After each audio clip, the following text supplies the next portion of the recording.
Good morning students. और बच्चों, क्या हाल है आपके? बच्चों, आप घर पे हैं, अपनी ऑनलाइन पढ़ाई को बिल्कुल जारी रखिए घर पे ही।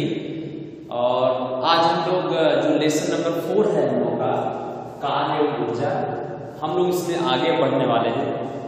पिछली वीडियो में मैंने ऊर्जा के बारे में आपको बताया, कार्य के बारे में बताया, ऊर्जा के मात्रक को भी मैंने डिफाइन किया था, किलोवाट घंटा, शक्ति भी बढ़ाया था। ठीक है, आज हम लोग पढ़ने वाले हैं यांत्रिक ऊर्जा के बारे में। ऊर्जा के विभिन्न सारे रूपों के बारे में मैं बताया था कि यांत्रिक ऊर्जा, प्रकाश ऊर्जा, वैद्युत ऊर्जा, रासायनिक ऊर्जा, ये सब ऊर्जाओं के बारे में भी हम लोगों ने डिस्कस किया था। आज हम लोग यांत्रिक ऊर्जा के बारे में पढ़ेंगे। यांत्रिक ऊर्जा क्या है?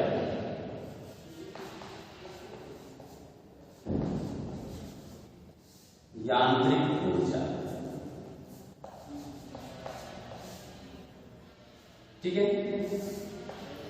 यांत्रिक ऊर्जा यानी कि मैकेनिकल एनर्जी। मैकेनिकल एनर्जी क्या है? मैकेनिकल एनर्जी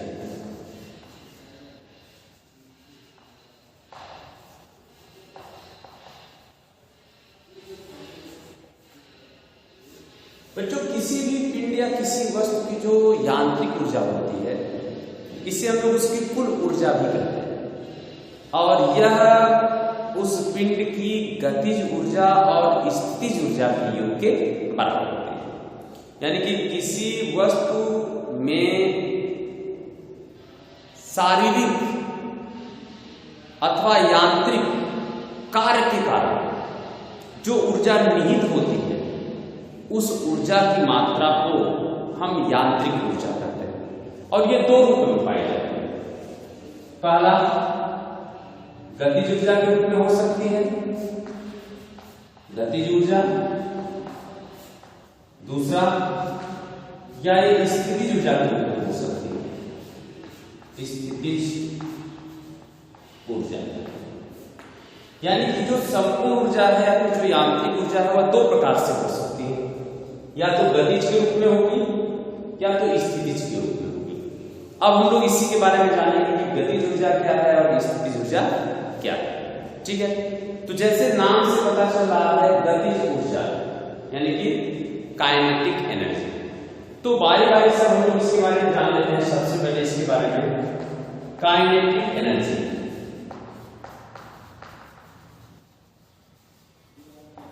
और ये पोटेंशियल एनर्जी है,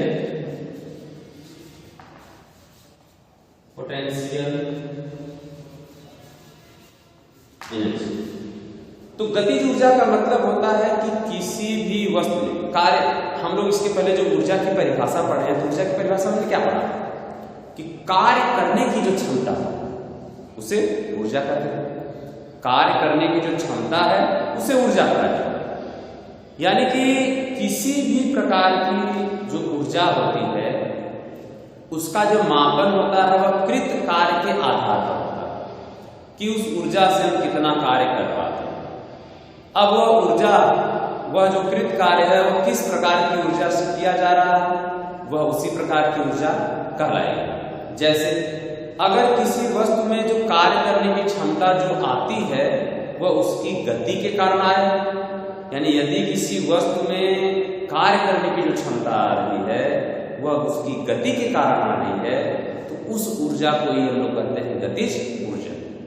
यानी हम कह सकते हैं कि किसी वस्तु में उसकी गति के कारण, किसी वस्तु में उसकी गति के कारण जो कार्य करने की क्षमता निहित होती है, उसे उस पिंड की गतिज ऊर्जा कहते हैं।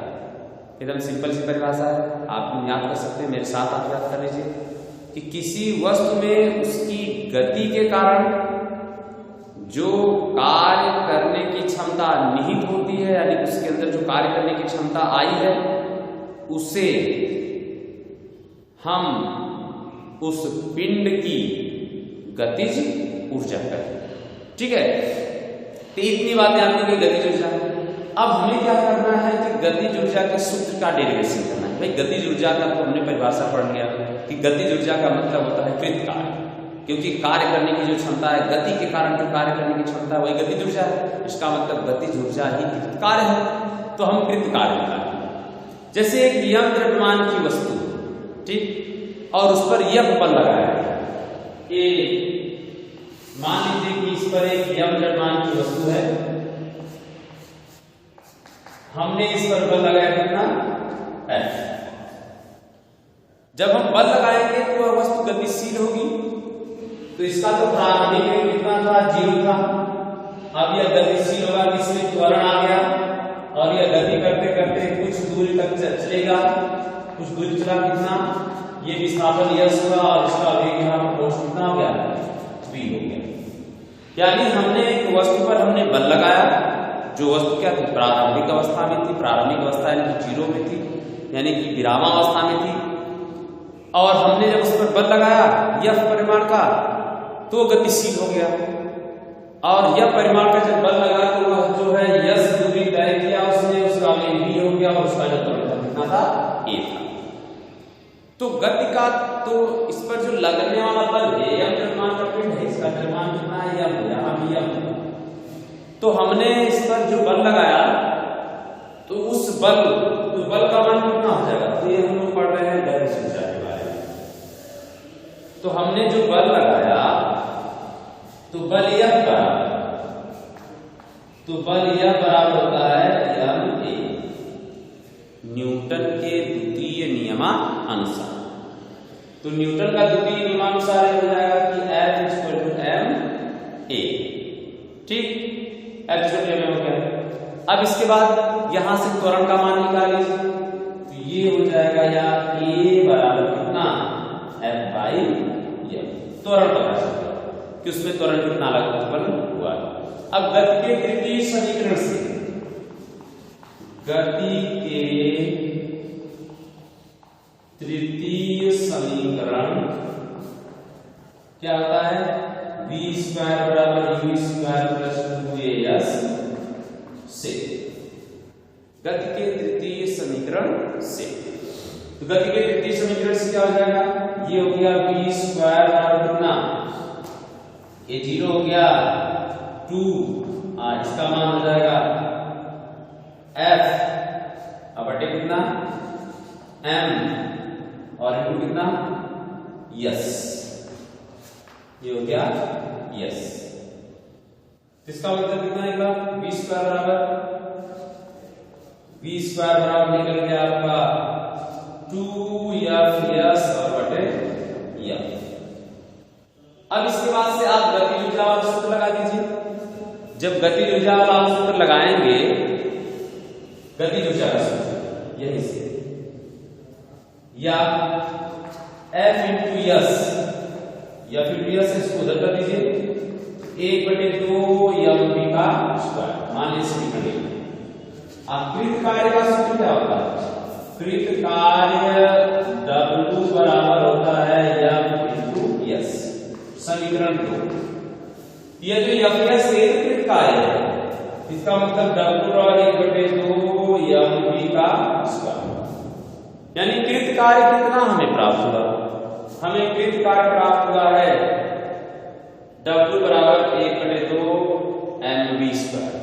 और परिभाषा के अकॉर्डिंग क्या हुआ कि किसी वस्तु में उसकी गति के कारण जो कार्य करने की क्षमता निहित होती है, किसी वस्तु में उसकी गति के कारण जो कार्य करने की क्षमता निहित होती है, उससे हम गतिज ऊर्जा कहते हैं।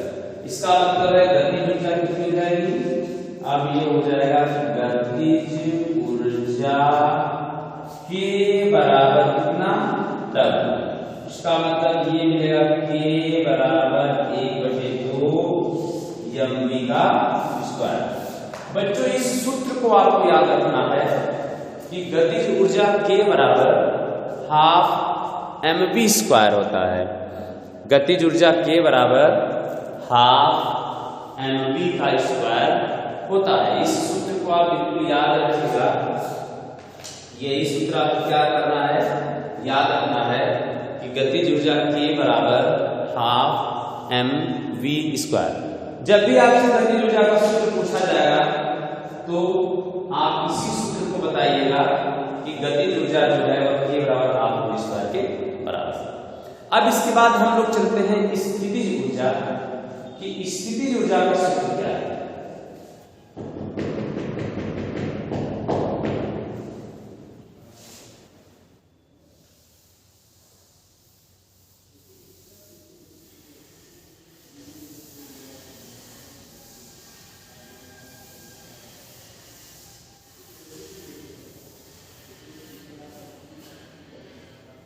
स्थितिज ऊर्जा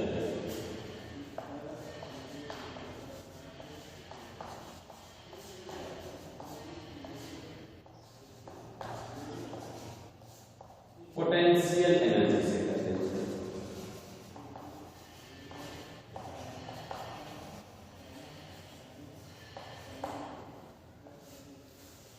पोटेंशियल एनर्जी क्या है?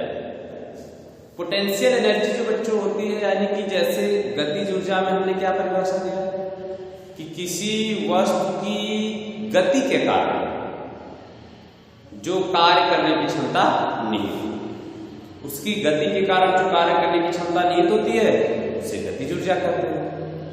उसी प्रकार से यदि किसी वस्तु की स्थिति अथवा विकृत अवस्था के कारण जो ऊर्जा निहित होती है उससे हम उसकी स्थितिज ऊर्जा कहते हैं। यानी कि स्थितिज ऊर्जा बराबर भी क्या है? कृत कार्य, उसकी स्थिति के कारण या विकृत अवस्था के कारण। अगर गतिज ऊर्जा, घूर्णन गतिज ऊर्जा, स्थानांतरी गतिज ऊर्जा, रेखी गतिज ऊर्जा, अगर इन गतिज ऊर्जाओं को छोड़ दिया जाए तो इस दुनिया में जितनी भी प्रकार की ऊर्जाएं होंगी वो सब की सब स्थितिज ऊर्जा की प्रकार होंगी, वो सब की सब स्थितिज ऊर्जा के प्रकार होंगी। जैसे आपका एग्जाम्पल ले लीजिए, जैसे पहला गुरुत्वीय स्थितिज ऊर्जा, गुरुत्वीय स्थितिज ऊर्जा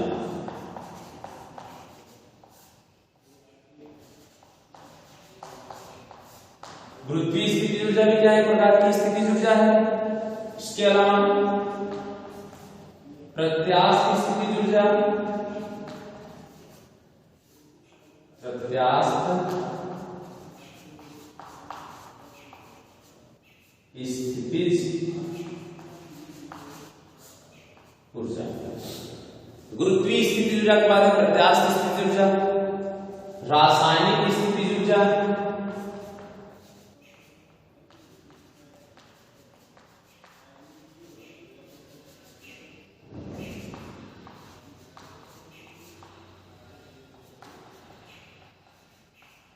प्रकाश ऊर्जा,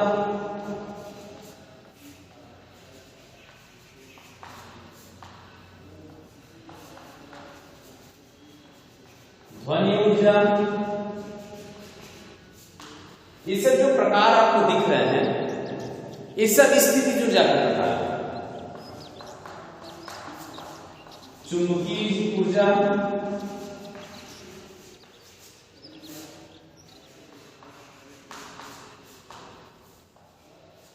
वैद्युत स्थितिज ऊर्जा,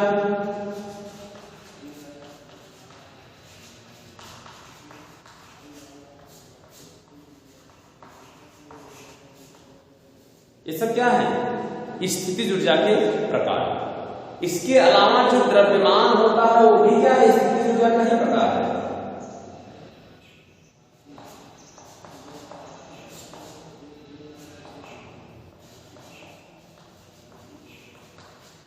द्रव्यमान ऊर्जा नाभिकीय ऊर्जा है जो रासायनिक ऊर्जा में सम्मिलित है। सौर ऊर्जा कह सकते हैं, ऊष्मीय ऊर्जा कह सकते हैं। ये सभी प्रकार की जो ऊर्जाएं होती हैं ये सब स्थितिज ऊर्जा की ही क्या है? प्रकार। अब इसमें से हम लोग स्थितिज ऊर्जा के मापन में हम लोग एक गुरुत्वीय स्थितिज ऊर्जा के बारे में पढ़ेंगे कि गुरुत्वीय स्थितिज ऊर्जा क्या है? Gravitational potential energy.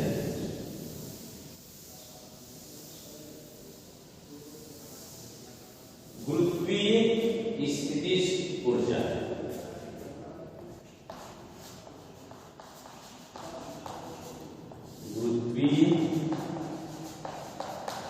स्थितिज ऊर्जा।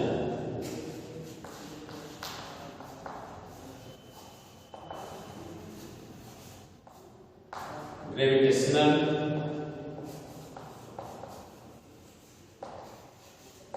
Potential energy. गुरुत्वीय स्थितिज ऊर्जा यानी कि ग्रेविटेशनल पोटेंशियल एनर्जी। तो बच्चों, जो गुरुत्वीय स्थितिज ऊर्जा होती है यानी कि ग्रेविटेशनल पोटेंशियल जो एनर्जी है, वह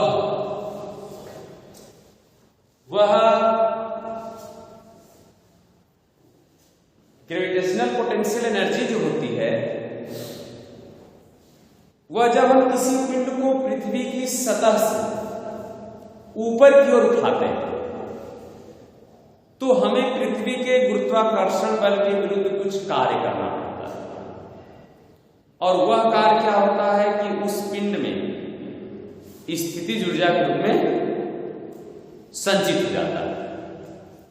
यानी कि अगर हम मान लें कि स्मॉल m द्रव्यमान की कोई वस्तु है, ये पृथ्वी तल हो गया, पृथ्वी तल, और ये m द्रव्यमान की वस्तु है स्मॉल h ऊंचाई पर। इसका जो भार होगा वो किधर कार्य करेगा? नीचे की तरफ mg। इसका भार mg नीचे की तरफ कार्य कर रहा है और उसका जो विस्थापन कितना है? h हुआ है। तो पृथ्वी इस वस्तु पर जो गुरुत्वीय बल है यानी इसका जो भार बल है वो नीचे की तरफ कार्य कर रहा है, उधर ही विस्थापन भी है। तो जब हम इसे उठाएंगे वहां तक इसका भार बल हमेशा क्या होगा? नीचे की तरफ कार्य करेगा। तो किसी पिंड को गुरुत्वीय बल के विरुद्ध जो कार्य किया जाता है वही कार्य उस पिंड में गुरुत्वीय स्थितिज ऊर्जा के रूप में संचित होता है। यानी कि किसी वस्तु की स्थिति के कारण जो कार्य करने की क्षमता निहित होती है उसे स्थितिज ऊर्जा कहते हैं। और गुरुत्वीय स्थितिज ऊर्जा का मतलब है कि गुरुत्वाकर्षण बल जो लग रहा है किसी पिंड को हम h ऊंचाई पर चाहे हैं, तो ये पृथ्वी का गुरुत्वाकर्षण बल क्या कर रहा है? उस पर कार्य कर रहा है। और किसी पिंड पर कार्यरत जो गुरुत्वाकर्षण बल होता है वो उस पिंड के भार बल के भी बराबर होता है। तो यहां पर जो कृत कार्य हो जाएगा, कृत कार्य हो जाएगा भार बल और गुणे क्या? पृथ्वी तल से ऊंचाई।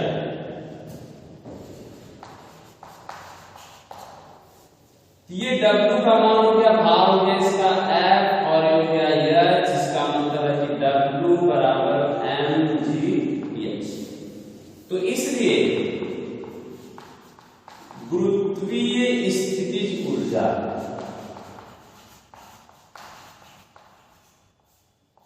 गुरुत्वीय स्थितिज ऊर्जा गुरुत्वीय स्थितिज ऊर्जा को U से दिखाते हैं और इसका मान किसके बराबर है? W। इसका मतलब है ये हो जाएगा आपका U बराबर mgh। गुरुत्वीय स्थितिज ऊर्जा U बराबर कितना हो गया? mgh। ठीक है, ये गुरुत्वीय स्थितिज ऊर्जा का सूत्र हमने प्राप्त कर लिया। अब हम लोग आगे द्रव्यमान ऊर्जा संबंध की ओर चलते हैं कि द्रव्यमान ऊर्जा तुल्यता संबंध क्या होता है या द्रव्यमान ऊर्जा समीकरण किसे कहते हैं। तो द्रव्यमान ऊर्जा तुल्यता संबंध, द्रव्यमान ऊर्जा तुल्यता संबंध। द्रव्यमान ऊर्जा तुल्यता संबंध, mass energy relation. Mass energy relation. बच्चों, पहले ये माना जाता था कि द्रव्यमान और ऊर्जा दोनों भिन्न भिन्न भौतिक राशि हैं, लेकिन आइंस्टीन ने अपने सापेक्षता के सिद्धांत में एक ऐसा सूत्र प्राप्त किया जिससे यह प्रूफ हो गया कि द्रव्यमान और ऊर्जा दो भिन्न राशियां नहीं बल्कि एक ही भौतिक राशि को प्रदर्शित करते हैं। यानी कि ऊर्जा, द्रव्यमान को ऊर्जा में बदला जा सकता है और ऊर्जा को द्रव्यमान में भी बदला जा सकता है। यानी कि दोनों में पारस्परिक और अन्योन्य क्रियाएं हैं। द्रव्यमान को ऊर्जा में बदला जा सकता है और ऊर्जा को द्रव्यमान में भी बदला जा सकता है। इसके लिए उन्होंने बड़ा ही सिंपल सा सूत्र दिया और वह सूत्र है E बराबर mc²। इसी सूत्र को या इसी संबंध को द्रव्यमान ऊर्जा समीकरण या द्रव्यमान ऊर्जा तुल्यता संबंध कहते हैं। इसी समीकरण द्रव्यमान ऊर्जा समीकरण का द्रव्यमान ऊर्जा तुल्यता संबंध कहते हैं। इस सूत्र में E जो है वह एनर्जी है। E क्या है? यह एनर्जी है। M क्या है? A उस वस्तु का मास यानी कि द्रव्यमान है, ये द्रव्यमान हो गया। ये क्या है? ये ऊर्जा है। और जो C होता है ये हो गया वेलोसिटी ऑफ लाइट।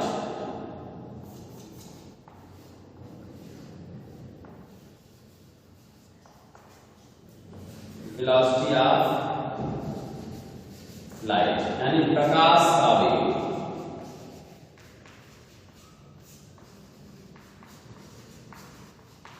इसे प्रकाश की चाल भी कर सकते हैं। इसका मान कितना होता है?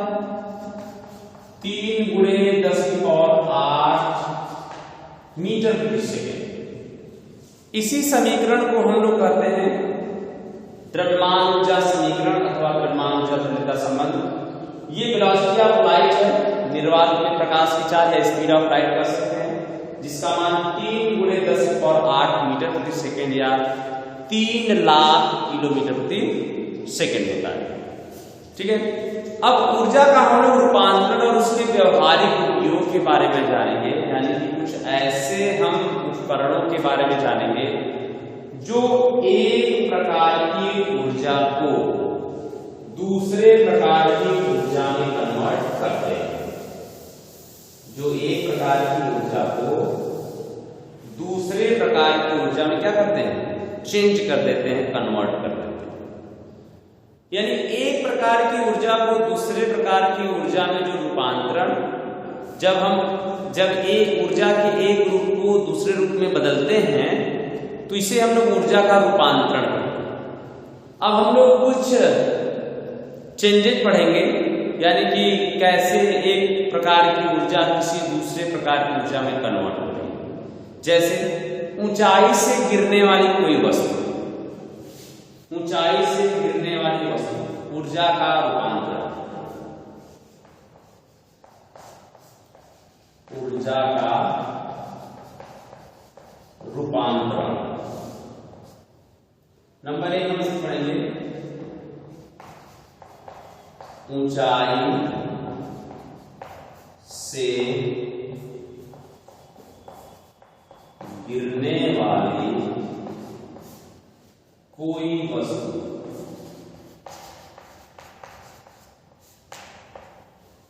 ऊंचाई से गिरने वाली कोई वस्तु। तो ऊंचाई से गिरने वाली जो कोई वस्तु होती है उसमें कौन सी ऊर्जा किसमें कन्वर्ट होती है? तो बच्चों अभी हम लोगों ने पढ़ा गुरुत्वीय स्थितिज ऊर्जा, यानी पृथ्वी तल से जब ऊंचे पे होते हैं तो उसकी स्थिति के कारण उसमें नेट ऊर्जा नहीं हो जाती। इससे हम लोग कहते हैं यह गुरुत्वीय स्थितिज ऊर्जा है। और जब पिंड को वहां से छोड़ा जाएगा तो वह नीचे की तरफ गिरता है, यानी गतिशील होता है, तो गतिज ऊर्जा हो गई। इसका मतलब है कि यह जो ऊर्जा है स्थितिज ऊर्जा किसमें बदल रही है? गतिज ऊर्जा में। स्थितिज ऊर्जा जो है गतिज ऊर्जा में बदल रही है। दूसरे में है विद्युत हीटर।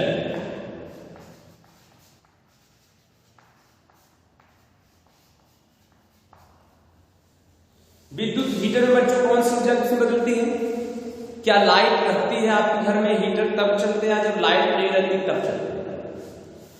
तो बच्चों आपने क्लियर किया होगा, जब लाइट रहती है, स्विच ऑन होती है, प्लग में लगा होता है हीटर, तो उसमें उष्मा उत्पन्न होती है, यानी कि विद्युत ऊर्जा उष्मीय ऊर्जा में बदलती है।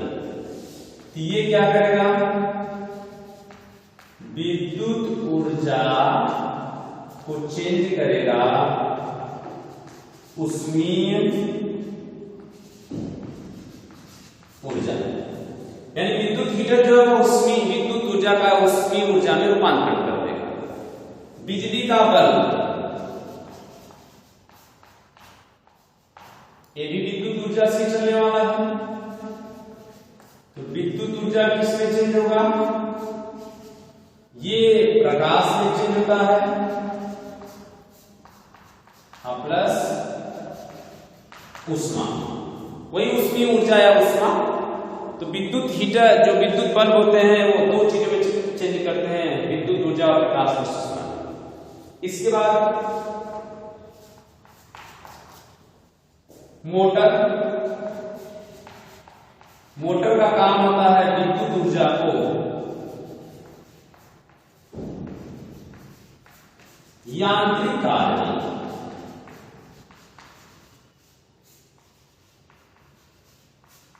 यह विद्युत ऊर्जा को यांत्रिक कार्य में कन्वर्ट करता है। जनित्र, यह यांत्रिक कार्य को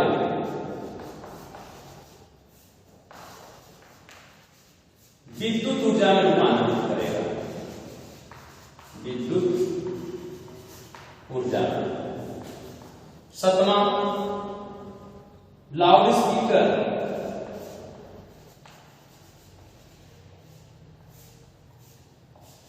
लाउड स्पीकर जो है वह विद्युत ऊर्जा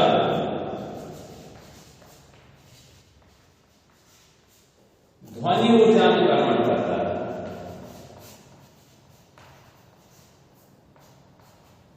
और एक और जान लीजिए आठवां, माइक्रोफोन,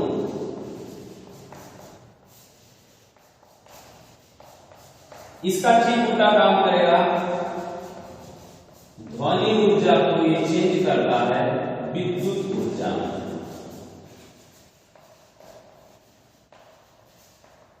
तो बच्चों ये कई सारे ऐसे उपकरण थे जो भिन्न प्रकार की, यानी एक प्रकार की ऊर्जा को किसी दूसरे प्रकार की ऊर्जा में कन्वर्ट कर रहे हैं। तो बच्चों ये लेसन आपका आप समाप्त हो गया। नेक्स्ट में हम लोग क्या करेंगे, इसके जो न्यूमेरिकल्स हैं हम उसे सॉल्व करेंगे। आप अपनी कॉपी को पूरा कर लीजिए, वीडियो को देख करके सारी बातें आप समझ लीजिए, ठीक है। Thank you.